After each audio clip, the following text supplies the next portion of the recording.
दोस्तों, पाकिस्तान ने चाइना से वो वेपन सिस्टम लिया है जिससे इंडिया के सबसे पावरफुल अग्नि मिसाइल्स बेकार हो सकते हैं।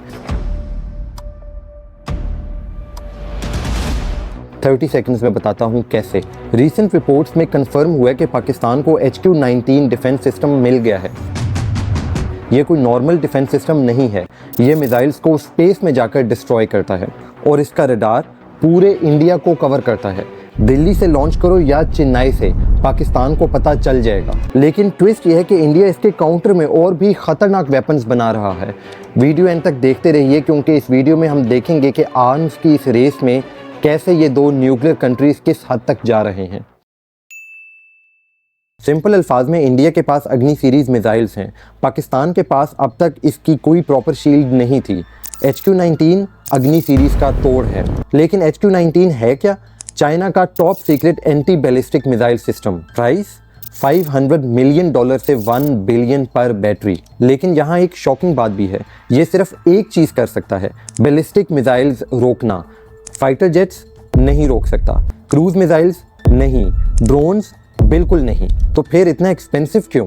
क्योंकि न्यूक्लियर वॉर में ये एक चीज़ ही सबसे ज़्यादा मैटर करती है। चलिए मैं आपको बताता हूँ ये काम कैसे करता है। T-0 India launches ballistic missile. T+5 seconds HQ-19 radar 4000 kilometre दूर से इस मिसाइल को डिटेक्ट करता है। T+30 सेकंड्स मिसाइल की ट्रेजेक्ट्री कैलकुलेट होती है।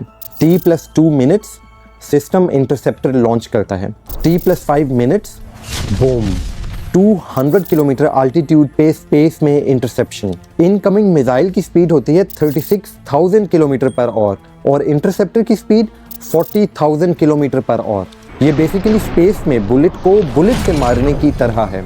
अब असली गेम चेंजर देखिए। HQ-19 के टाइप 610A रेडार की डिटेक्शन रेंज है 4000 किलोमीटर। ये बेसिकली पूरे का पूरा इंडिया कवर करता है और ना सिर्फ ईरान बल्कि इजराइल भी इसकी रेंज में है। इसकी इंटरसेप्शन की रेंज है 3000 किलोमीटर और अल्टीट्यूड यानी कि वर्टिकल हाइट 200 किलोमीटर। कंपैरिजन के लिए देखें तो हमारी एयरलाइन सिर्फ 12 किलोमीटर पे फ्लाई करती हैं और 100 किलोमीटर के बाद स्पेस स्टार्ट हो जाती है।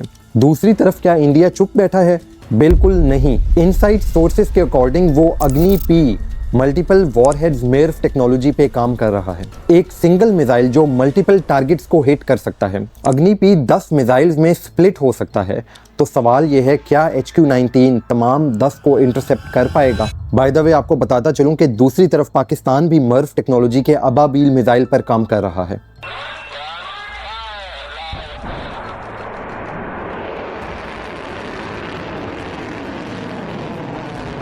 इसके अलावा इंडिया हाइपरसोनिक मिसाइल्स भी बना रहा है जिसको HQ-19 सिस्टम नहीं रोक सकता। HQ-19 को इंडिया के BMD सिस्टम से कंपेयर किया जा सकता है, लेकिन याद रखें कि BMD सिस्टम अभी तक फुली ऑपरेशनल नहीं हुआ। प्लस इंडिया के पास S-400 है जो एक रशियन एयर डिफेंस सिस्टम है। ये पाकिस्तान के HQ-9 से कंपेरेबल है। ये सिस्टम्स एयरक्राफ्ट्स, क्रूज मिसाइल्स और ड्रोन्स को इंटरसेप्ट करने की कैपेबिलिटी रखते हैं। अगर आप चाहते हैं कि इस पे एक और डिटेल वीडियो बनाऊं तो कमेंट करें S-400 versus HQ-9। HQ-19 system अब तक चाइना ने सिर्फ पाकिस्तान को दिया है, जिससे चाइना और पाकिस्तान की स्ट्रेटेजिक पार्टनरशिप का अंदाज़ा अच्छे तरीके से लगाया जा सकता है। इसके अलावा चाइना इस रीजन में US और इंडिया के इन्फ्लुएंस को काउंटर करना चाहता है। लेकिन रियल क्वेश्चन, क्या मिसाइल डिफेंस सिस्टम वाकई एक मुल्क को महफूज रख सकती है? हिस्ट्री चेक करो। जब US डिफेंस सिस्टम बनाता है, रशिया और मिसाइल्स बनाता है। इजराइल आयरन डोम बनाता है तो ईरान और रॉकेट्स इकट्ठे करता है।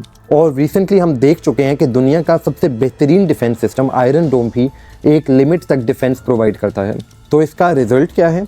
एक तरफ पाकिस्तान का डिफेंस सिस्टम अपग्रेड हुआ है तो दूसरी तरफ आर्म्स रेस बढ़ रही है। इससे ओवरऑल रीजनल टेंशन इंक्रीज होगी। लेकिन दोस्तों, मैं आपको एक इम्पॉर्टेंट बात बताना चाहता हूँ। हमने काफ़ी लड़ लिया। 1947 से अब तक 4 वॉर्स, हज़ारों जिंदगियां गईं। क्या मिला? दोनों तरफ के लोग सेम प्रॉब्लम्स फेस कर रहे हैं। पॉवर्टी, एजुकेशन में कमी, health care issues, unemployment. Europe में फ्रांस और जर्मनी सेंचुरीज तक लड़े, आज बेस्ट एलाइज हैं। नॉर्डिक कंट्रीज ने डिफेंस से ज़्यादा ह्यूमन डेवलपमेंट पे फोकस किया। Result, world's happiest countries. सोचो अगर इंडिया पाकिस्तान एक प्लेटफॉर्म पे इकट्ठे हो जाएं, कंबाइंड GDP $4 ट्रिलियन से भी ज़्यादा, टेक टैलेंट अनलिमिटेड, ना खत्म होने वाले रिसोर्सेज, मिसाइल से नहीं मिल के जीने से प्रोग्रेस होगी। It's time we stop preparing for war and start preparing for peace. आपकी क्या राय है कमेंट्स में बताओ, क्या पीस टॉक स्टार्ट होने चाहिए? सब्सक्राइब करो क्योंकि मैं ऐसी वीडियोस बनाता रहूंगा जो सिर्फ न्यूज़ नहीं, सॉल्यूशंस भी देती हैं। इंसानियत जिंदाबाद।